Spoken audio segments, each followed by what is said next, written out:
Puji Tuhan, haleluya. Salam sejahtera bagi kita semua keluarga GPDI El Shaddai Magelang. Saat ini kita akan kembali diperlengkapi oleh Injil kebenaran firman Tuhan dan judul renungan. Pada saat hari ini saya berikan judul Janji yang Digenapi. Terdapat di dalam kitab Bilangan pasalnya yang ke-34, ayatnya yang ke-13 sampai dengan ayatnya yang ke-29. Kitab Bilangan pasal yang ke-34, ayatnya yang ke-13 sampai dengan ayatnya yang ke-29.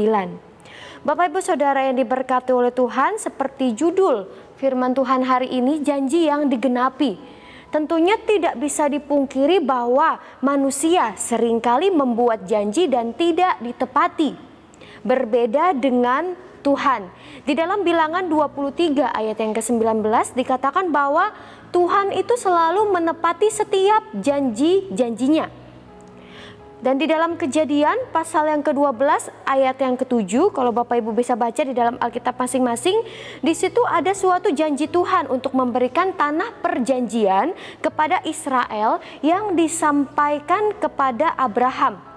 Meskipun kita tahu bersama Bapak Ibu bahwa bangsa Israel ini tidak setia, namun ia tetaplah Allah yang setia pada perjanjiannya.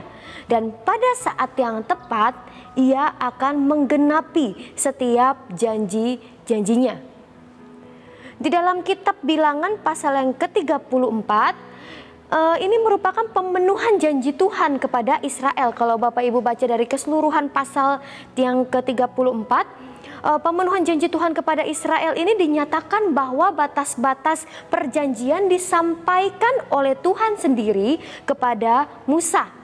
Dan di dalam ayat pokok kita di dalam Bilangan 34 ayat yang ke-13 sampai dengan ayat yang ke-29 itu menjelaskan mengenai adanya pembagian tanah perjanjian atau tanah Kanaan. Dan ini merupakan suatu tugas yang sangat penting. Itu sebabnya Bapak Ibu Saudara yang diberkati oleh Tuhan, Tuhan sendirilah yang menentukan dan memilih orang-orang yang bertugas membagi tanah perjanjian. Di dalam Bilangan 34 ayat yang ke-16 sampai dengan ayat yang ke-28, Bilangan 34 ayat yang ke-16 sampai dengan ayatnya yang ke-28.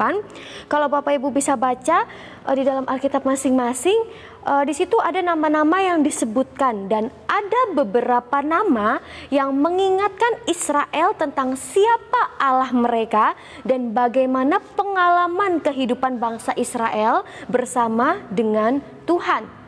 Dan pengalaman mereka inilah yang membawa mereka hingga mereka memperoleh janji Allah. Dan kita akan bersama-sama belajar ada beberapa nama dari nama-nama yang disebutkan menurut arti nama mereka.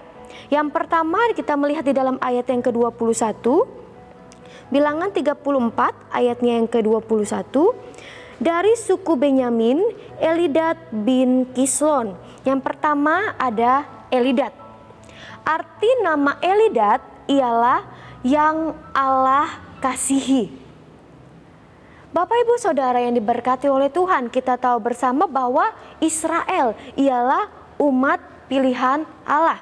Kalau kita melihat di dalam Ulangan pasal yang ke-7, Ulangan 7 ayat yang ke-7 sampai dengan ayatnya yang ke-8. Ulangan pasal yang ke-7 ayat yang ke-7 sampai ayat yang ke-8, saya akan bacakan firman Tuhan. Bukan karena lebih banyak jumlahmu dari bangsa manapun juga, maka hati Tuhan terpikat olehmu dan memilih kamu. Bukankah kamu ini yang paling kecil dari segala bangsa?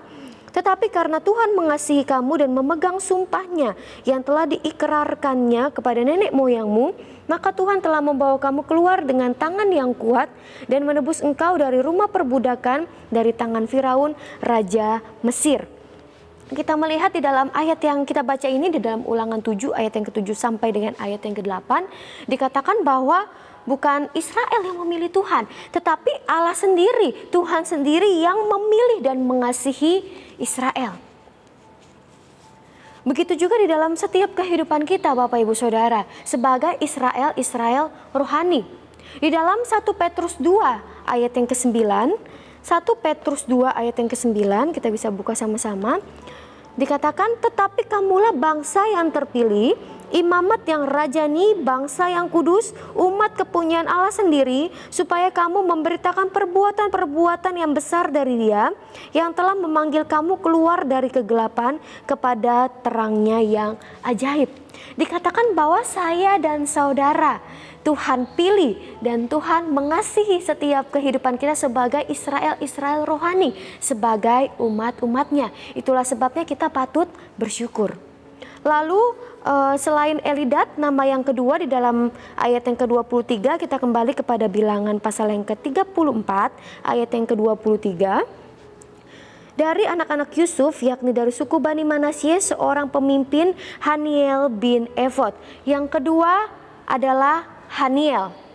Arti nama Haniel ialah kemurahan hati Allah. Di dalam Keluaran 3 ayat yang ke-21, di situ tercatat tentang peristiwa keluarnya bangsa Israel dari Mesir. Bagaimana Tuhan membuat orang-orang di Mesir bermurah hati terhadap umat Israel.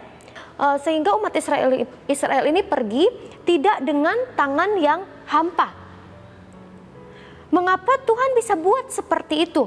Tentunya Bapak Ibu Saudara, karena kemurahan hatinya atas Israel. Di dalam Roma 9 ayat yang ke-15, bagaimana Tuhan bermurah hati kepada siapa yang Ia mau berikan kemurahan hatinya. Bahkan dalam perjalanan kehidupan mereka, masih banyak lagi kemurahan hati Allah yang Ia nyatakan bagi mereka. Bapak Ibu Saudara yang berkati Tuhan, begitu luar biasanya kemurahan hati Allah bagi bangsa Israel. Begitu juga di dalam setiap kehidupan kita. Kita pun ialah orang-orang yang menerima kemurahan hatinya. Bahkan keselamatan yang Ia berikan kepada kita, itu semua karena kemurahan hatinya yang Ia berikan dalam kehidupan kita. Sebab tidak ada sesuatu yang baik yang kita miliki yang mendasari Tuhan untuk menyelamatkan setiap kehidupan kita kalau bukan karena anugerah Tuhan, kalau bukan karena kasih kemurahan Tuhan. Roma 5 ayat yang ke-8 dikatakan Kristus telah mati untuk kita ketika kita masih berdosa. Lalu Bapak Ibu Saudara yang berkati oleh Tuhan, selain Elidat dan Haniel, nama yang ketiga yaitu dalam ayat yang ke-25, dari suku Bani Zebulon seorang pemimpin, Elisafan bin Parna. Ada Elisafan. Arti nama Elisafan ialah Allahku melindungi. Di dalam Keluaran pasal yang ke-13 ayat yang ke-21 sampai dengan ayat yang ke-22, kita sudah tahu bersama mungkin ya cerita ini tentang bagaimana Allah memberikan tiang awan dan tiang api bagi bangsa Israel dalam perjalanan mereka. Nah, tiang awan dan tiang api ini merupakan tanda perlindungan dan penyertaan Tuhan kepada bangsa Israel ketika mereka berjalan di padang gurun. Selain itu Bapak Ibu Saudara yang berkati oleh Tuhan, tiang awan dan tiang api jugalah yang menjadi tanda kehadiran Allah untuk menuntun setiap perjalanan mereka. Sebagaimana dalam pengalaman bangsa Israel yang dilindungi oleh Tuhan, ada penyertaan Tuhan, begitu juga dalam setiap kehidupan kita. Perlindungan Tuhan selalu ada bagi setiap kehidupan saya dan saudara. Lalu nama selanjutnya di dalam ayat yang ke-28 dikatakan dari suku Bani Naftali seorang pemimpin, Pedael bin Amihud. Yang keempat yaitu Pedael. Arti nama Pedael ialah Allah telah melepaskan. Kalau kita melihat perjalanan bangsa Israel sampai pada akhirnya mereka menerima janji Allah, menerima tanah perjanjian itu, bagaimana Allah telah melepaskan mereka dari penggembaraan mereka di padang gurun. Dan mereka telah memperoleh kediaman yang tetap, yaitu mereka memperoleh janji Allah. Dan suatu saat nanti, dalam setiap kehidupan kita, umat-umat Tuhan, Israel rohani, Tuhan juga akan melepaskan kita dari pengembaraan kita di dunia ini. Dan kita akan memperoleh tempat kediaman yang tetap. Bapak Ibu bisa baca dalam Wahyu 21 ayat yang keempat. Di situ tempat yang indah, tempat yang tidak ada lagi kesedihan, melainkan sukacita besar bersama-sama dengan Tuhan. Itulah janji yang Tuhan berikan di dalam setiap kehidupan kita, Israel rohani, umat-umat pilihan Allah. Nah Bapak Ibu Saudara berkati oleh Tuhan, dari nama-nama ini kita belajar dari pengalaman bangsa Israel, terlebih dalam pengembaraan mereka yang membawa mereka hingga memperoleh janji Allah, yaitu tanah Kanaan yang menjadi suatu tempat kediaman yang tetap, menjadi tempat perhentian bagi mereka. Janji Allah yang digenapi bagi setiap kehidupan mereka. Begitu juga di dalam setiap kehidupan kita dalam pengembaraan kita di dunia ini. Sadarilah Bapak Ibu Saudara bahwa kita ini ialah umat-umat Allah yang dipilih dan dikasihi oleh Allah. Kita ini adalah umat-umat Allah yang menerima begitu banyak kasih kemurahannya. Dan sadarilah juga bahwa ada perlindungannya bagi setiap kehidupan kita. Itulah sebabnya Bapak Ibu Saudara, tetap setialah kepada Tuhan. Hingga pada akhirnya Tuhan melepaskan kita dari pengembaraan di dunia ini. Dan kita memperoleh kediaman, suatu tempat yang indah, kediaman yang tetap di sorga. Allah menggenapi janjinya di dalam setiap kehidupan kita. Saya dan saudara ialah orang-orang yang menerima janji Allah. Puji nama Tuhan, kebenaran firman Tuhan pada saat hari ini, dan kita akan tutup bersama-sama di dalam doa. Segala puji, hormat, syukur hanya layak bagi Tuhan. Kami mengucap syukur Tuhan kalau saat ini kami kembali diperlengkapi oleh kebenaran firman Tuhan.